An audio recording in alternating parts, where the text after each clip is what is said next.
Hello, I am Father Casimir Nema, SVD of Radio Veritas Asia. Welcome to this special conversation with Asian bishops. It is an honor and blessing to have with us today Bishop Diocese of Kidapawan and Chair Episcopal Commission on Social Action, Justice and Peace, same time the President of the Caritas Philippines, the Most Reverend Jose Colin Mendoza Bagaforo. Bishop Colin, welcome. Thank you very much, Father, and I greet all our listeners. Peace be with you. Bishop Jose Colin Mendoza Bagaforo, born on January 30, 1954 in Cotabato City, was ordained a priest on March 25, 1980. Appointed as Auxiliary Bishop of Cotabato on February 2, 2006 by Pope Benedict XVI, he was ordained at the Immaculate Conception Cathedral in Cotabato City on April 25, 2006.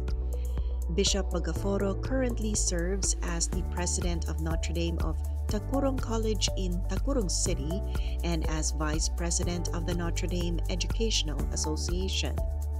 Additionally, he holds positions as the Executive Director of the Housing Program of Cotabato-based Notre Dame Foundation for Charitable Activities Incorporated and as the Director of Bahay Maria Home for the Elderly and Sick.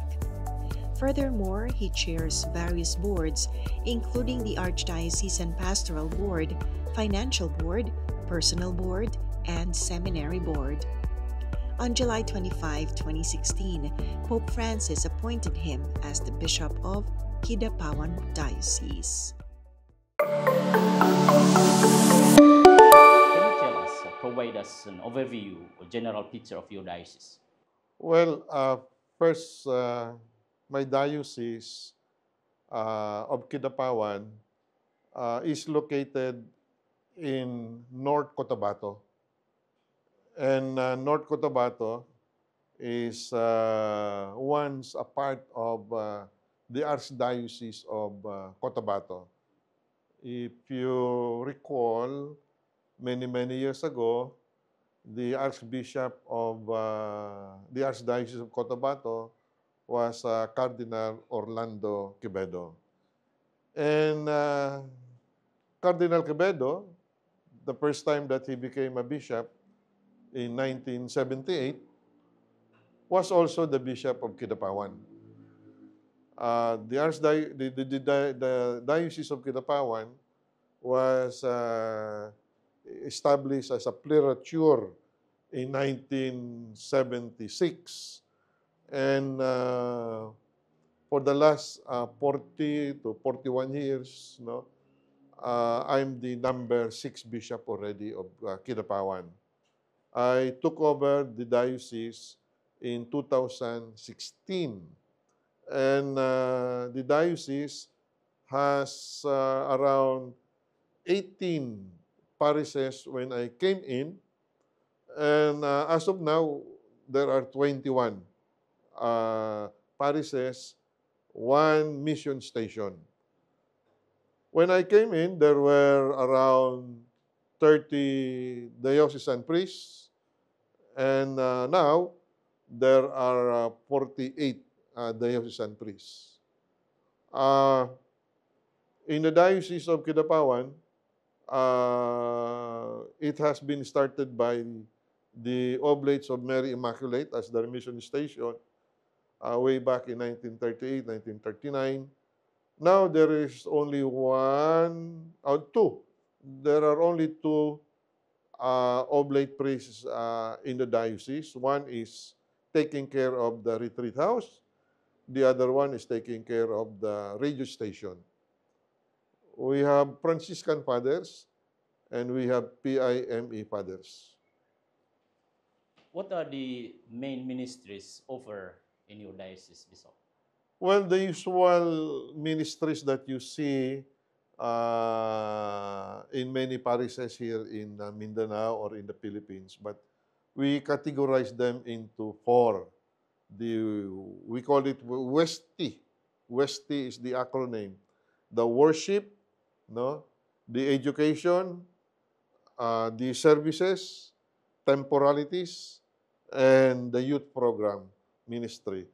So there are those that are under the worship, like the charismatic movements, like the religious devotions. We have them, like the CWL, Knights of Columbus, and then on the education component, one outstanding ministry there is the Family in Life and the Catechetics, And then on the temporalities, we have in most of our parishes, we have social action programs.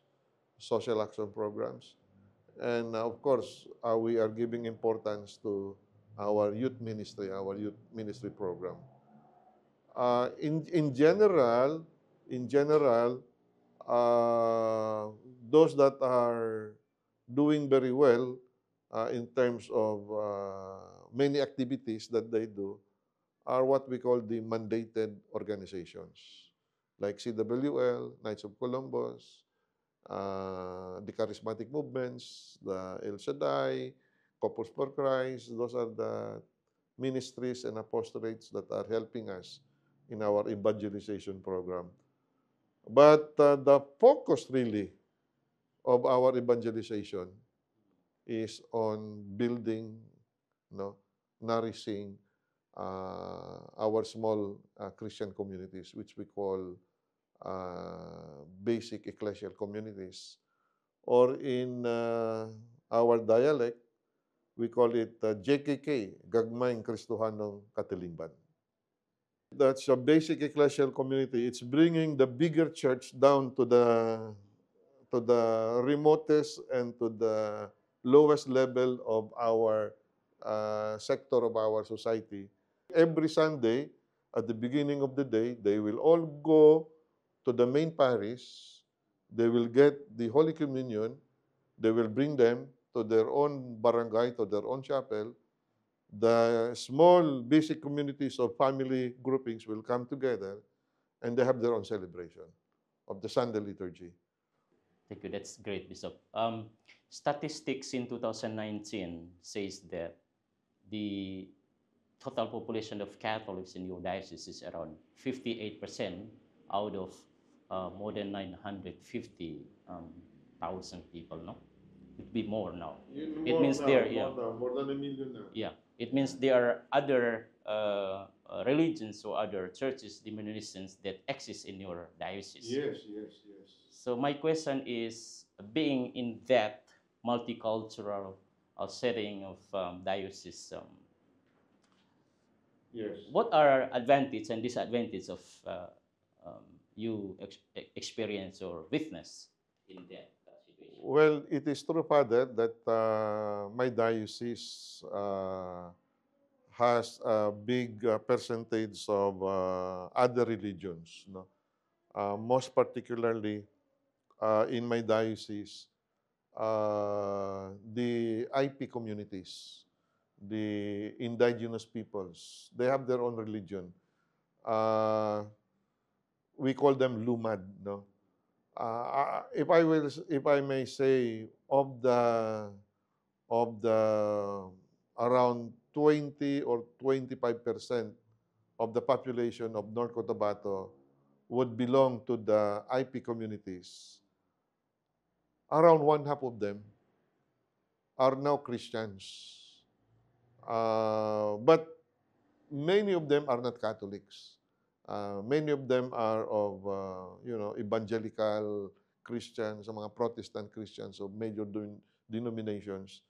For the reason that in the past, the Catholic missionaries, when they came in, they concentrated their evangelization on the plains. While when the Protestant missionaries came in during the American time, in the 1900s, 1910, they focused their missionary activities in the mountains, to the mountains. Because when they came in, very difficult already to do the evangelization program on the plains because they're all Catholics already. If you remember, the Catholics in in the settlers of Mindanao, including my place, many of them were from other parts of Visayas in Luzon. They migrated to Mindanao in the 1990s, more than in the 1990s. So when the Protestant missionaries arrived on the plains, they were all Catholics already. So they went to the mountains.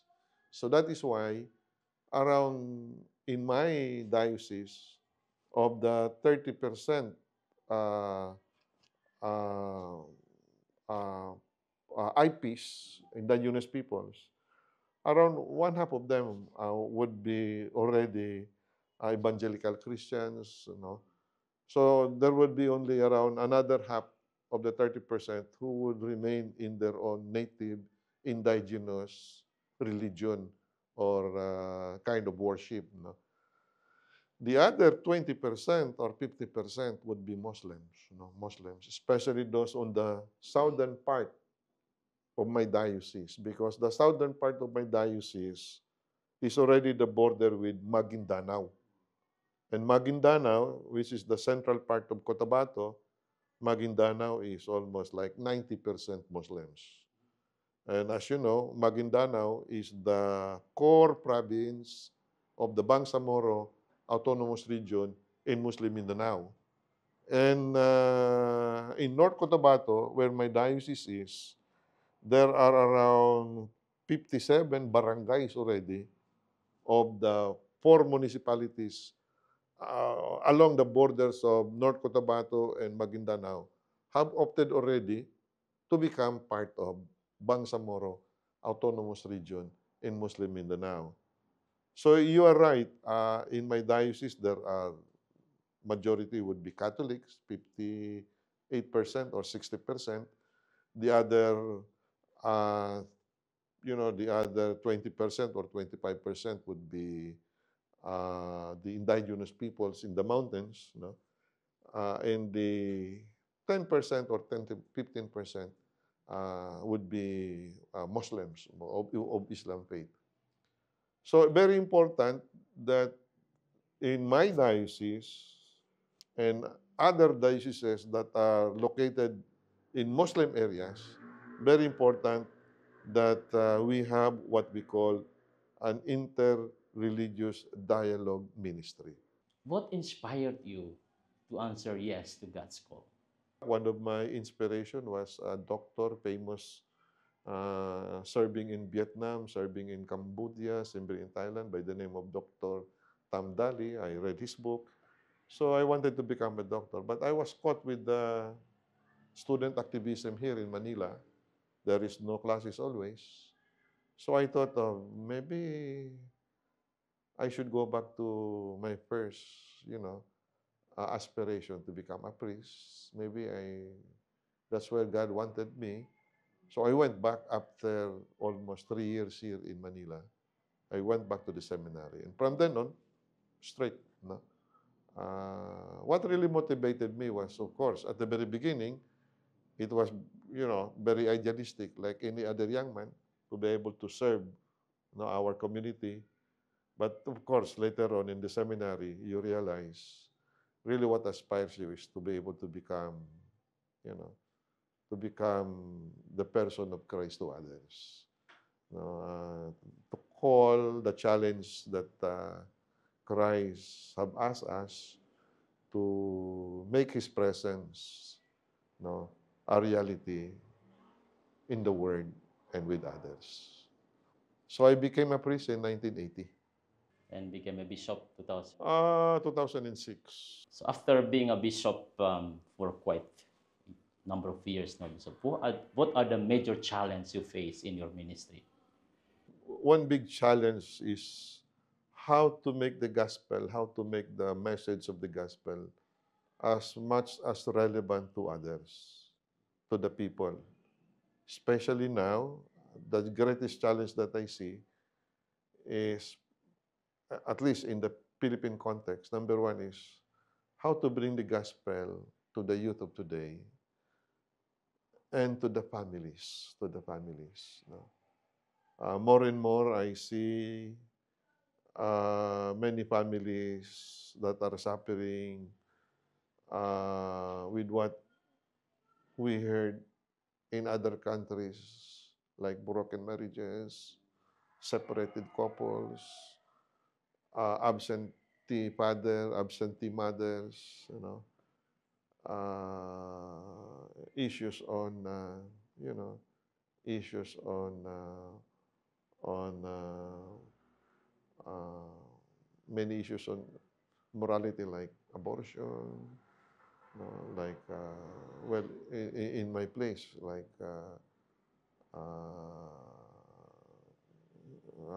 incest, like that. So that's the biggest challenge that I face. How to bring really the message of the gospel to every family, and most especially the youth. In fact, if there are ministries that I would like to give focus on in my diocese, that will be the two: the ministry for the young, for the youth, and an apostolate for the families, That's very interesting, Bishop. Thank you. Now I know you are very busy, with all the positions you have. But as a bishop, do you have hobbies? Or what are things that you don't do inside the office, but for your own pleasure? Well, I have a hobby. Uh, Now my hobby is biking and a motorcycle. No, uh, I had that. You know, when I turned 50 years old, I get to know many people who are doing bicycle, so I went bicycle as my hobby. At the height of my passion for bicycle, I can do 100 kilometers in one day. I can do that one. But later, I was introduced to motorcycle. So from time to time, if I have free time, just to unwind myself, just to, what we call adrenaline rush, I bring my big bike, motorcycle. I travel, you know, travel 500 kilometers in one day, go around and go back to my home. No? So those are my hobby now, like unwinding myself from all that pressure and the tension that I have in my work. I go motorcycle. My next questions will be, Bishop, related to your position as President of Caritas Philippines. I guess you have many programs in the Caritas Philippines, but let me ask one program, Alay Kapwa. Tell us what this program. Well, Alay Kapwa is, at, talk about its beginning. Alay Kapwa started in 1976 as a Lenten uh, social action program of the Catholic Bishops' Conference of the Philippines. It's really Alay Kapwa. It's really helping others. No, it's lending a hand to others. It's an outreach program that we would like our churches to have. It's the social dimension of our gospel, where we say, "When I was hungry, you were there. When I was in prison, you were there. When we have nothing, I have no clothes, you give me something." That's what Alay Kapwa is, no? And the theme of the Alay Kapwa, the call of the Alay Kapwa, the slogan of the Alay Kapwa is, "Kapwa ko, pananagutan ko." Meaning, he is my brother, I'm responsible for him. I am responsible for my neighbor. No? I am to help my neighbor. Kapwa ko, pananagutan ko. So through the years, that has been the flagship program of the Episcopal Commission on Social Action, Justice, and Peace. Every Lenten season, that's their focus. It's a three-dimensional aspect of a program. The first one is resource mobilization. There is what we call an Alay Kapwa Sunday, where collections in all the churches will be submitted no, here in the national office, and that is the one that we use to help in response to calamities, to disasters, and some livelihood programs that we can give to some of the dioceses, no. And the second aspect is the what we call the formation aspect. In the formation aspect, there is an educational component there that we give. The social teachings of the church, the social aspect of the gospel, and part of that is the educational, the organizational component, no, of the communities on how they would be able to group together, what are the most possible organization, setup that they can have in order for them to be able to help others. No? And the third component of that is what we call the, we have the mobilization, resource mobilization, then with the education component, formation, and the third component is what we call uh, program assistance. No? We help others by developing them uh, to be able to come up with programs and to be able to for them to be able to sustain if they have a program. So we assist them. All of these are in the Alay Kapwa. 3 years ago, at the middle of the end of the pandemic, we have re-strategized our Alay Kapwa. And now we have what we call the Alay Kapwa expanded campaign. It will not only be during Lenten season, but throughout the year. Because we have expanded our assistance program to many dioceses. So we would like to uh, to make Alay Kapwa as the very central and focused ministry of the Caritas Philippines and of the Episcopal Commission on Social Action, Justice, and Peace. In other words, the very core program of Caritas Philippines is Alay Kapwa to be able to help others, to be able to extend our hands to others, and to be able to share our resources to others. That's Alay Kapwa.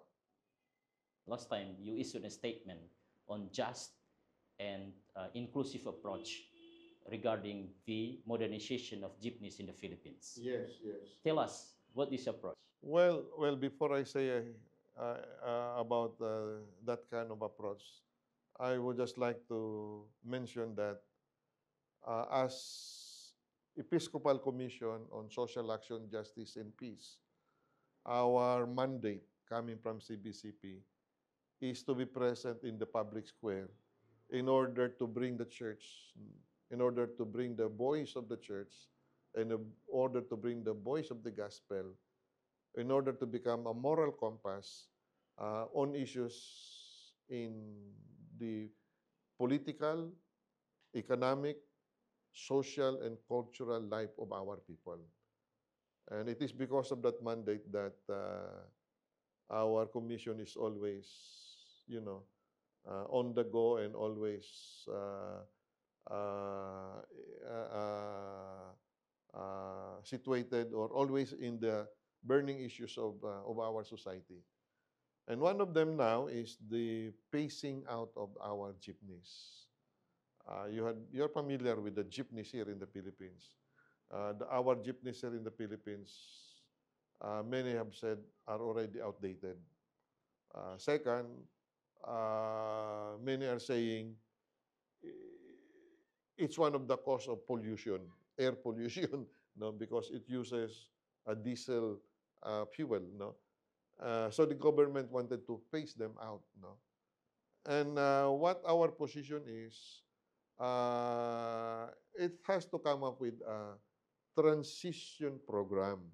It should not be immediate because if you do that, many would be affected. for reason that many are not yet ready, no?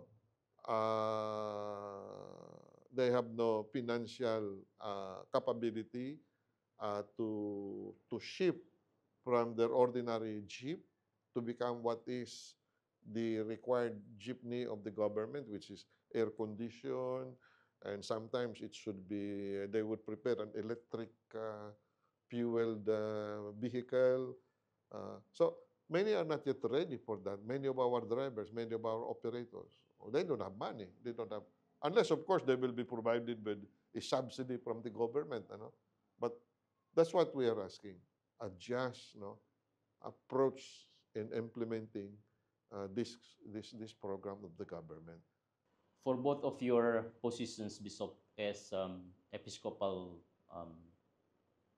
Commission of Social Action, Justice and Peace, and also Caritas Philippines, both are closely connected with the what we call the marginalized in our society, or in the better term, the people says the lost, the last, and the least. Yes. But there is other dissenting opinion on that people criticize the church, in the sense Caritas in general. They said the church trying to sell the poor people in order to gain funds. So my question is, how do you, as a head of these two important positions, respond to this accusation or to this assumption? Well, number one would be, I would say, they are, entitled to their own opinion because the very issue here is on transparency. Transparency. It is true that some of the churches, I would not say, and I would not name, any of them, but are really just using the poor people in order to enrich themselves. And because if you look at all these accusations, the reason is because they are not transparent. So the most important here is transparency. No,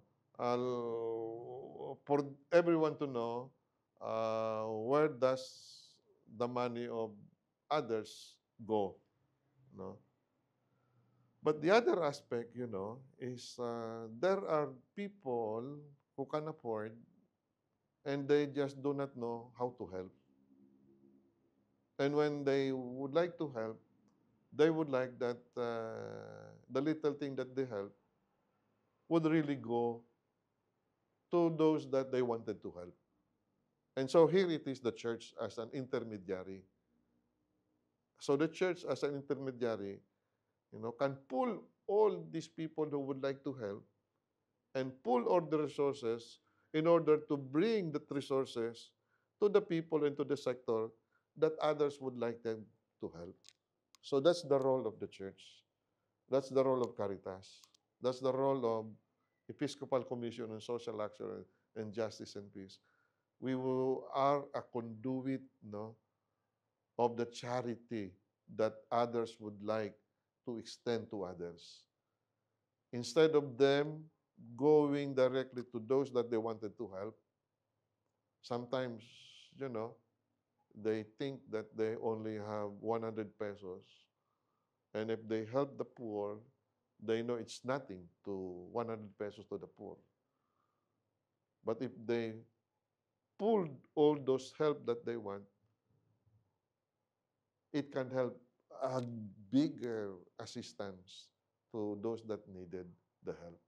So that's the number one role of the church. That's why we are doing this one. We become conduit. We become an instrument, a means where others would be able to help others through us by pulling all our resources, by assuring them, by through transparency, assuring them that the money that they gave us will really go to the benefit of those people that they wanted to help. In our records, CBCP has issued 6 documents in line with charter change in the Philippines that's going on at the moment.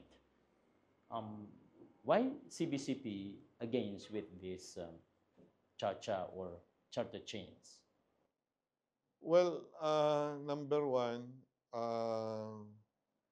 we question the motivation of the people that are moving for charter change. No?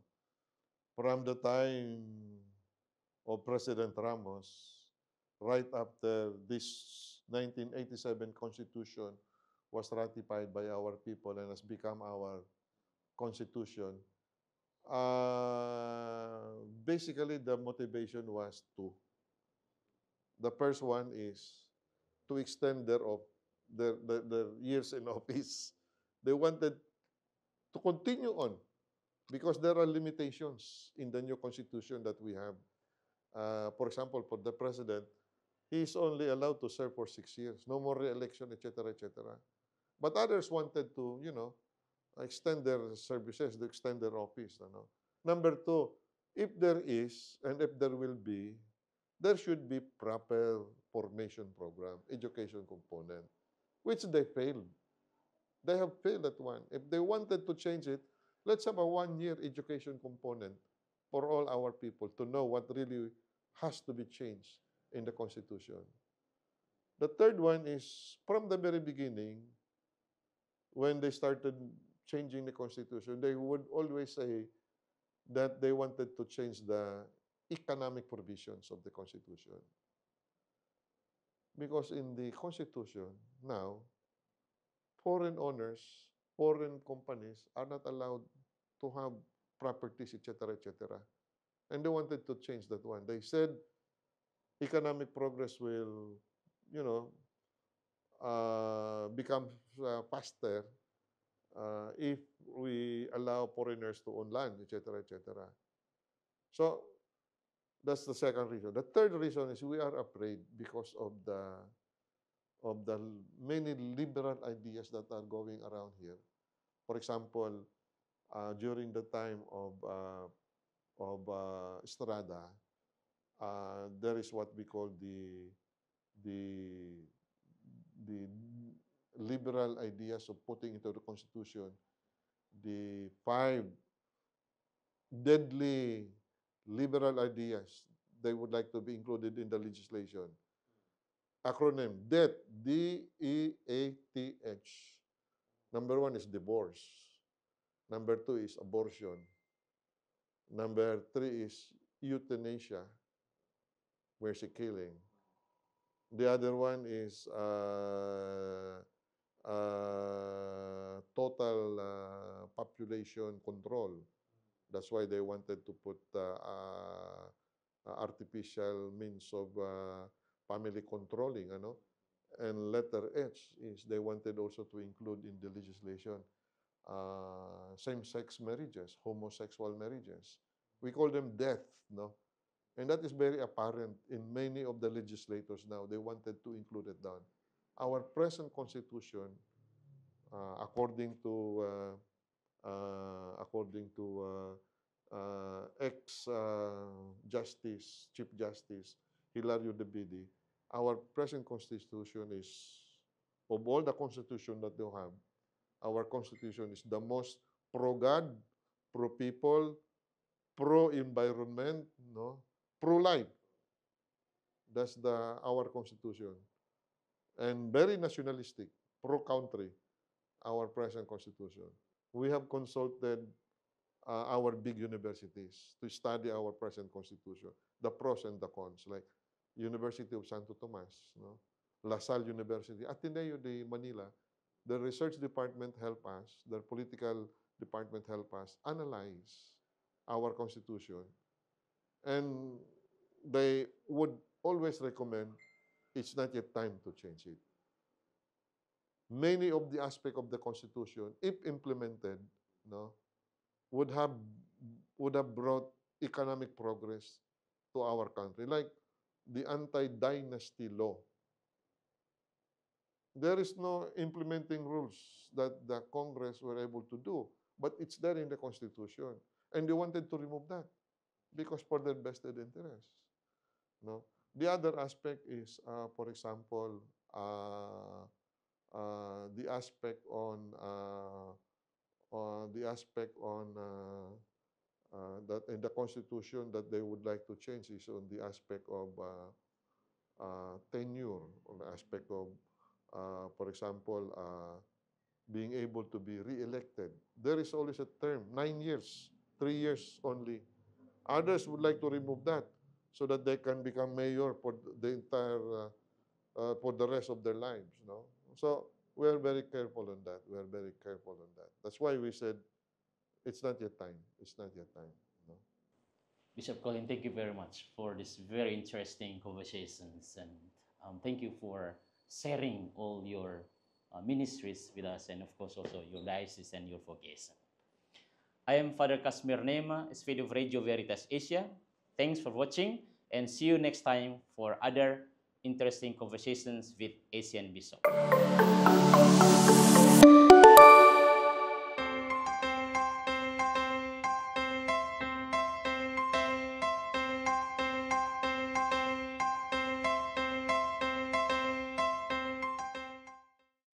Radio Veritas Asia, the voice of Asian Christianity. Radio Veritas Asia mobile app offers services in English and 21 Asian languages. Download the Radio Veritas Asia app to get more videos from Radio Veritas Asia. Comment, like, and share.